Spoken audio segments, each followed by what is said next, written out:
नमस्कार। महाराष्ट्र निकाय चुनाव के फाइनल नतीजे सामने आ चुके हैं और कौन कितनी सीटों पर जीता है और फाइनल नतीजे जो चौंकाने वाले नतीजे हैं उसमें बड़ा उलटफेर यहां पर सामने आया है।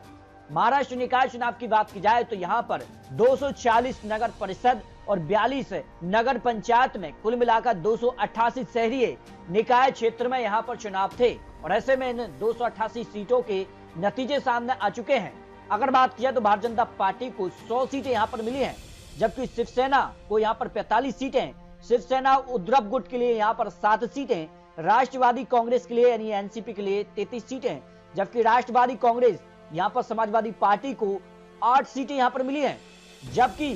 कांग्रेस को यहां 26 सीटें और एमएनएस का यहां पर खाता नहीं खुला और अन्य को यहां पर 27 सीटें यहां पर जीत मिली है। तो बात की जाए तो महाराष्ट्र में नगर परिषद चुनाव के जो रिजल्ट हैं वो एनडीए यानी महायुति के पक्ष में रहे हैं, जबकि नगर पंचायत की बात की जाए तो नगर पंचायत की 46 सीटों में से भारतीय जनता पार्टी को सबसे ज्यादा 23 सीटें मिली हैं, तो शिवसेना को 8 सीटें,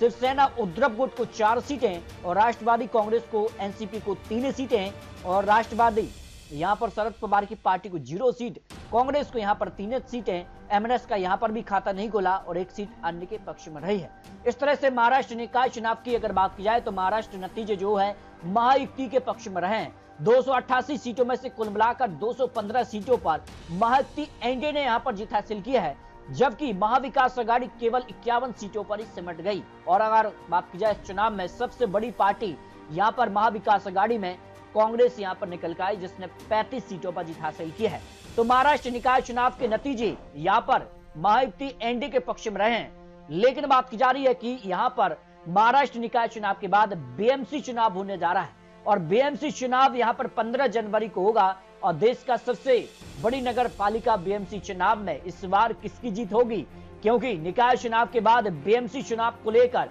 यहां पर दावा किया जा रहा है महायुति की तरफ से इस बार बीएमसी चुनाव में भी बड़ी जीत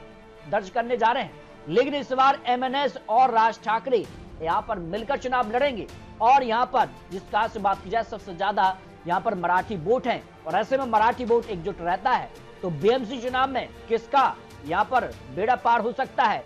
इसको लेकर 227 सीटों के बीएमसी चुनाव पर महत्वपूर्ण ओपिनियन पोल के आंकड़े बहुत जल्द आपको दिखाने जा रहे हैं। तो बीएमसी चुनाव में एनडीए या फिर महाविकास आघाड़ी, इसको लेकर आप रख सकते हैं। मिलते हैं और लेटेस्ट और नए आंकड़ों के साथ, तब तक ले जय हिंद, जय भारत।